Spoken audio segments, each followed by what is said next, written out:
प्रश्न 7 में देखिए हमसे कह रहा है कि भूमि के एक बिंदु से 20 मीटर ऊंचे भवन के शिखर पर लगी एक संचार मीनार के तल और शिखर के उन्नयन कोण क्रमशः 45 डिग्री और 60 डिग्री हैं, तो मीनार की ऊंचाई ज्ञात कीजिए। देखिए सबसे पहले हम 20 मीटर ऊंचा एक भवन का निर्माण करेंगे। कितना मीटर? 20 मीटर ऊंचे एक भवन का हम निर्माण कर लिए। इसके ऊपर एक मीनार लगी हुई है या फिर मीनार बनी हुई है, ठीक है। तो मीनार पे तल से जो कोण बन रहा है वो कोण बन रहा है कितने डिग्री का? 45 डिग्री का, ठीक है। और जो मीनार का जो शिखर है इससे जो कोण बन रहा है यानी ये पूरा कोण जो बनेगा वो कितना डिग्री का? 60 डिग्री का। तो हमको इसकी वैल्यू बतानी है, किसकी वैल्यू? एच की वैल्यू बतानी है। तो सबसे पहले हम नाम रखेंगे इसका A B C. Tan 45 degree बराबर होता है लंब बट्टे आधार। लंब का मान 1, लंब है 20 डिग्री, आधार हमको ज्ञात करना है। तो ए की वैल्यू यहाँ से निकल के आ जाएगी 20 मीटर, ठीक है। उसके बाद देखिए जब टेन 60 डिग्री पे हम अप्लाई करेंगे तो टेन 60 डिग्री होता है कड़ी में 3, लंब इसके लिए काम करेगा h प्लस 20 बट्टे में ए को उधर भेजेंगे तो ए का मान हम यहाँ पुट करेंगे। ए का मान जब पुट करेंगे तो निकल के आएगा कड़ी में 3 बराबर h प्लस 20 बट्टे में 20 को इधर भेजेंगे जब तो h की वैल्यू निकल के आएगी 20 कड़ी में 3 माइनस का 20, और इन दोनों में जब हम 20 कॉमन ले लेंगे, जब हम h में 20 कॉमन ले लेंगे तो अंदर आएगा कड़ी में 3 माइनस का 1 मीटर।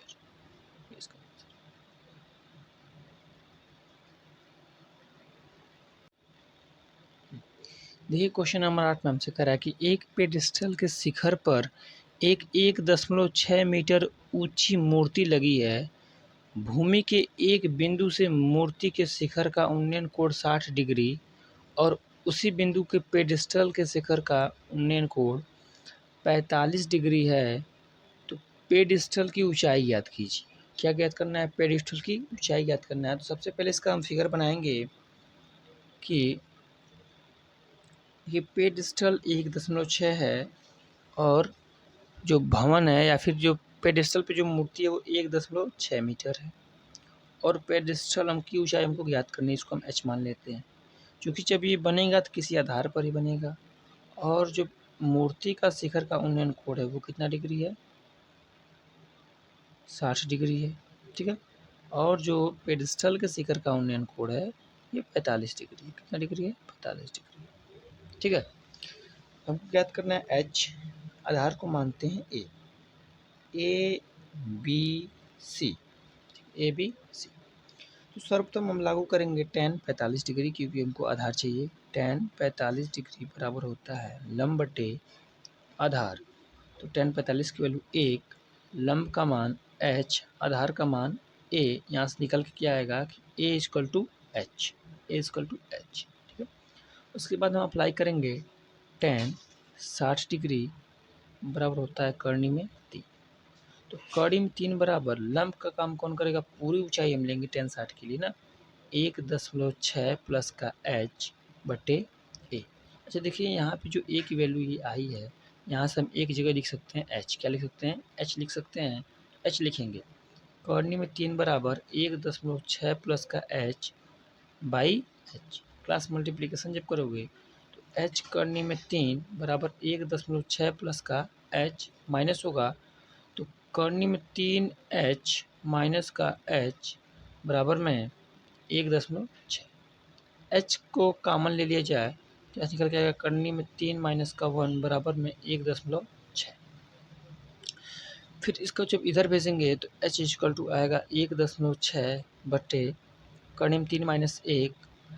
अब चूंकि नीचे कड़ी आया है तो इसका हम करेंगे परमेयीकरण। क्या करेंगे? परमेयीकरण करेंगे।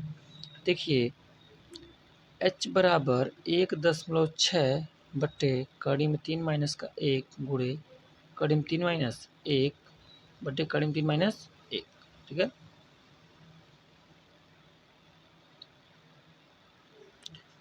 तो यहाँ से देखिए क्या निकल के आएगा, h बराबर आएगा हमको क्या कि 1.6 गुणे करनी में 3 माइनस 1 बट्टे में 3 से 3 माइनस 1 होगा, और ये निकल के आएगा h बराबर 0.8 गुणे करनी में 3 माइनस 1। ठीक है, क्योंकि यहाँ पे 2 निकल के आएगा, 2 से 1 कट जाएगा, 0.8 बार। ये इसका क्या है आंसर। क्वेश्चन नंबर 9 में देखिए हमसे कह रहा है कि एक मीनार के पाद बिंदु से एक भवन के शिखर का उन्नयन कोण 30 डिग्री है और भवन के पाद बिंदु से मीनार के शिखर का उन्नयन कोण 60 डिग्री है। यदि मीनार 50 मीटर ऊंची हो तो भवन की ऊंचाई ज्ञात कीजिए। देखिए सबसे पहले हम फिगर बनाएंगे, एक तरफ मीनार और दूसरी तरफ एक तरफ भवन दूसरी तरफ मीनार। मीनार की ऊंचाई है 50 मीटर। कितने मीटर है? 50 मीटर मीनार की ऊंचाई है। मीनार की ऊंचाई है 50 मीटर और भवन की ऊंचाई h हमको ज्ञात करनी है। दिया है कि मीनार के पाद बिंदु से भवन के शिखर का उन्नयन कोण 30 डिग्री है। ठीक है, और भवन के पाद बिंदु से मीनार के शिखर का जो उन्नयन कोण है ये कोण ये 60 डिग्री। कितना डिग्री? 60 डिग्री। तो सबसे पहले इसकी सहायता से हम इसको ज्ञात करेंगे और इसकी सहायता से इसको ज्ञात करेंगे। ठीक है, नाम रखते हैं ए बी सी डी। तो सबसे पहले त्रिभुज ए बी सी में देखेंगे, किसमें? ए बी सी में क्या कि जो कोण 60 डिग्री है। ठीक है, यानी क्या कोण 60 डिग्री है, इसको हम सबसे पहले देखेंगे। तो अप्लाई करेंगे tan 60 डिग्री बराबर लंब बटे आधार। 60 का मान होता है कड़ी में 3, लंब का मान 50, आधार का मान ज्ञात करना है। तो यहाँ से एक वैल्यू निकल के आएगी 50 बटे करनी में 3। इसकी आ गई एक ही वैल्यू। उसके बाद हम इसको ज्ञात करना है, तो हम इसके लिए अप्लाई करेंगे tan 30 डिग्री बराबर लंब बटे आधार। इसके लिए 1 बट्टा करनी में 3 बराबर लंब का काम कौन कर रहा है? h, और आधार का काम तो आधार वही है, तो आधार को आधार ही रहने दिया जाए। फिर क्रॉस मल्टीप्लिकेशन करेंगे हम लोग, तो यहाँ पे निकल के आएगा क्या कि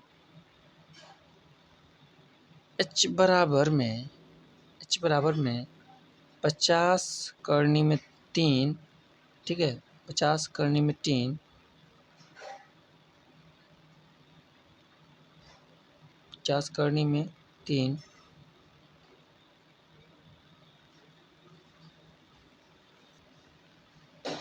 50 करनी में 3 बट्टे करनी में 3 बट्टे में 1 मान सकते हैं, इसका इसमें और इसका इसमें। h की वैल्यू निकल के आएगी 50 बट्टे 3, यानी क्या h बराबर में 16 3 48, 16 सही 2 बट्टे 3 इसका आंसर। 16 सही 2 बट्टे 3 इसका क्या है आंसर। देखिए प्रश्न 10 में हमसे कह रहा है कि एक 80 मीटर चौड़ी सड़क के दोनों ओर आमने सामने समान लंबाई वाले 2 खंभे लगे हुए हैं। इन दोनों खंभों के बीच सड़क के एक बिंदु से खंभों के शिखर का उन्नयन कोण क्रमशः 60 डिग्री और 30 डिग्री है। तो खंभों की ऊंचाई और खंभों से बिंदु की दूरी ज्ञात करनी है। ठीक है, यानी क्या कि समान ऊंचाई, सबसे पहले क्या समान ऊंचाई वाले खंभे हैं। ठीक है, कितनी ऊंचाई वाले? समान ऊंचाई वाले खंभे हैं, और यहाँ से जो यहाँ तक की दूरी है वो 80 मीटर है। कितनी मीटर है? 80 मीटर।